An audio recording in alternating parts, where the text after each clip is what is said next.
and gentlemen, welcome dear guests from near and far. Welcome to Казанлък, the capital of the rose. Казанлък, празник на розата за 122 път. Царица Роза, господарката на долината на розите, вече 57 години. Казанлък is celebrating the Rose Festival for 122nd time, and Queen Rose, the ruler of the Valley of Roses, for 57 years. Тази вечер Царица Роза 2025 ще получи пълната си власт. Тази вечер господарката на долината на розите ще сложи своята корона за 57-ми път в Казанлък. This evening, Queen Rose 2025 will receive her full power. Tonight, the ruler of the Valley of Roses will wear her crown for the 57th time in Казанлък. Днес Казанлък чества вече 122 години празник на розата. Празник, на който възцаряваме розата и коронясваме младостта. Прекланяме се пред неповторимата красота на казанлъшката маслодайна роза. Символ, разпознаваем по цял свят. Today, Казанлък is celebrating 122 years of the Rose Festival, a celebration where we enthrone the rose and crown youth, where we bow down before the unique beauty of the Казанлък oil-bearing rose, a symbol which is recognized all over the world. Днес, този празничен ден, сред нас са кметът на община Казанлък, госпожа Галина Стоянова, председателят на Народното събрание в Република България, доцент Наталия Киселова, заместник председател на Народното събрание в Република България, Юлиана Матеева, министъра на образованието и науката, господин Красимир Вълчев, народни представители от Старозагорски избирателен район, председателя на Общински съвет Казанлък, господин Николай Златанов, заместник областен управител на Стара Загора, господин Петко Карагетлиев, почетни граждани на Казанлък, общински съветници, гости от близо и далеч, отличените с почетна грамота от кмета на община Казанлък, заслужили граждани и приятели на Казанлък. Делегацията на Чунтнанко, Южна Корея, водена от господин Ким Чун Пе, генерален директор на бюро планиране и финанси. Today, on this festive day, our friends from near and far are also among us. Let's applaud the delegation from Jeonnam-gu, the Republic of Korea, led by Mr. Kim Jong-taek, General Director of Planning and Finance Bureau. Делегацията от Грас, Франция, водени от Мари Мадлен Куалино, заместник. The delegation from Graz, France. Общински съветници, скъпи съграждани и гости на най-прекрасния град на света. За мен не просто е удоволствие и чест. За мен е истинска привилегия да поздравя всички с този прекрасен празник. В тези прекрасни дни градът изглежда различно, защото идват гости от близо и далеч и ние си спомняме за онези най-прекрасни аромати, които могат да съществуват на света. Днес аз съм в различно качество. Не съм гост, не съм си дошла от дома за празника. Имам привилегията да ви поздравя. Искам да ви пожелая да сте здрави.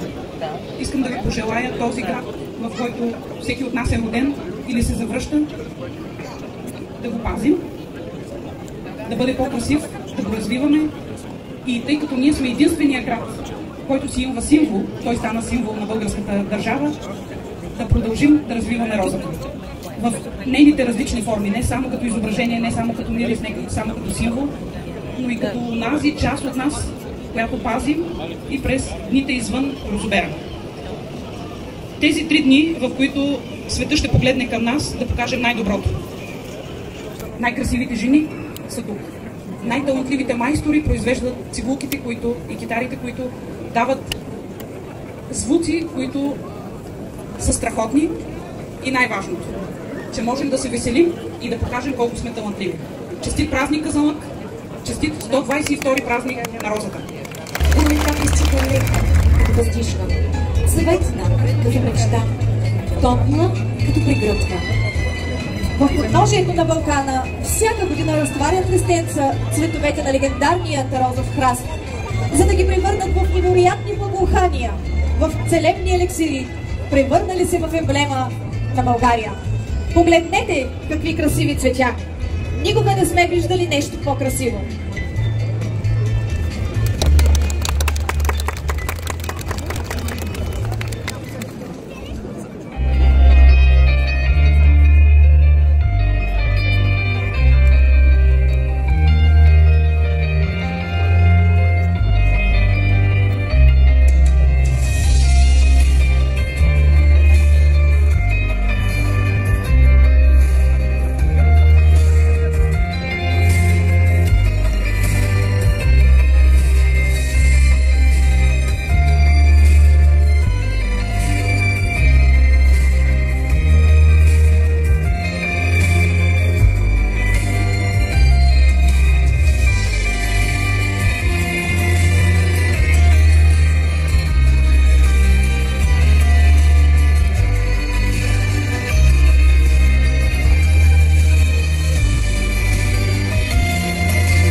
звездите, и нощта, и изгревът, и слънцето. Цветята се радвали на всичко това. Всяка вечер гледали залеза и го изпращали с усмивка. Нощем цветята си говорили с луната и се оглеждали в сребристото им огледало. А звездите били най-добрите им приятели.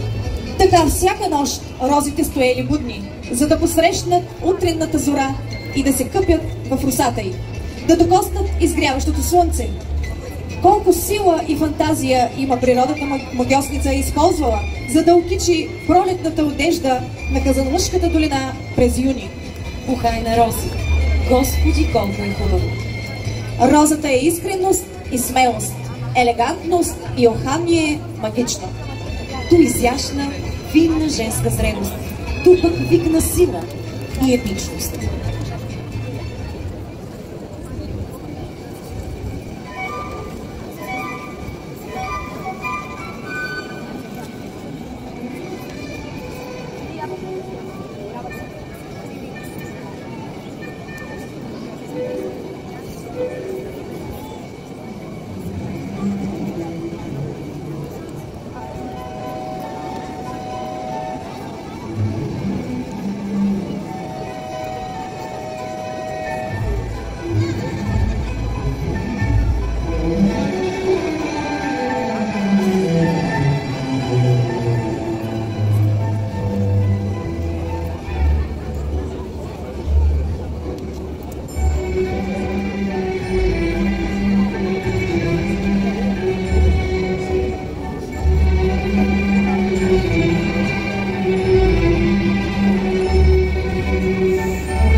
Коронацията на царица на розата 2025.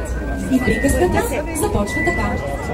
Казанлък, a place that brings together beautiful nature, ancient history, a vibrant present, the pure air of sub-Balkan region, and kind, warm-hearted people. Right here, this divine creation, the oil-bearing rose, with its delicate color and enchanting fragrance, bewitches everyone who lays eyes on it and captivates their senses. Today, we will experience a true enchantment together, the coronation of Queen Rose 2025. Let the fairy tale begin. Живяла някога в една чудна приказна страна ароматна красива роза. Розата търтяла през месец май и окъпала с цветовете си целия приказен свят. Един ден слънцето откъснало от свято чудната роза и го посадил в дългите си лъчи на едно местеце на земята с южен климат.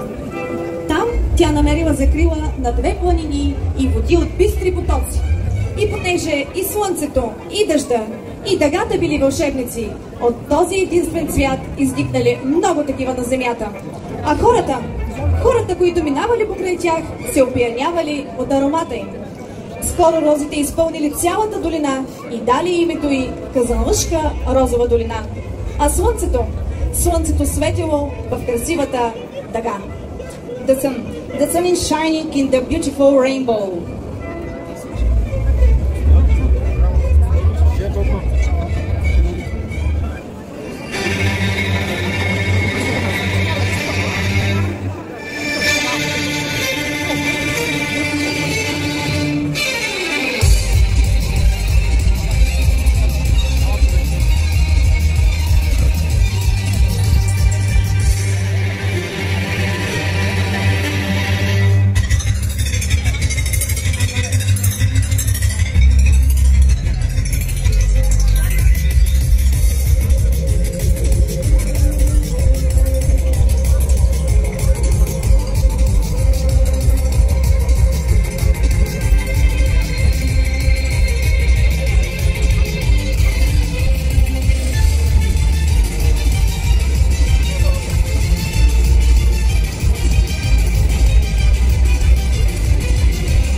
Уважаема госпожо Стоянова, скъпи съграждани и гости на Казанлък, добре дошли тук, в Розовата долина. Добре дошли в Казанлък. Благодаря за отдадената чест да бъда ваша царица. Вярвам, че ще се справя с отговорностите на тази титла.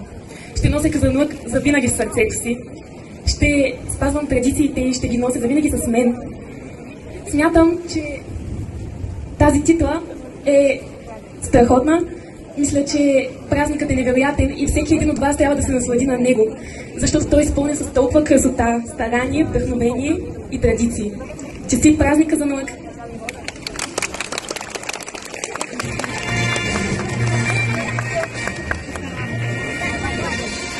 Ние сме горди и щастливи, че през следващата една година ще имаме възможността да представим България и символа на нашия град Казанлък. Истинската красота не е в съвършенството, а в добротата, която споделяме. Честит празник, Казанлък! Нека празнуваме! В нашето царство винаги ще има място за всеки, който носи доброта в сърцето си. Бъдете добри и горди граждани на града. Честит празник, Казанлък! Казанлък цъфти! Казанлък е изпълнен с вълшебен аромат! Казанлък ликува! Казанлък is in bloom! Казанлък is filled with a magical fragrance! Казанлък is rejoicing! Това не би могло да се случи без стопанката на този красив град Казанлък. Кмета на община Казанлък. Уважаеми дами и господа, официално ще бъде поставена короната на царица Роза от кмета на община Казанлък. Ladies and gentlemen, the crown of Queen Rose will be officially placed by the mayor of Казанлък municipality, Mrs. Галина Стоянова. Да посрещнем кмета на община Казанлък, госпожа Галина Стоянова.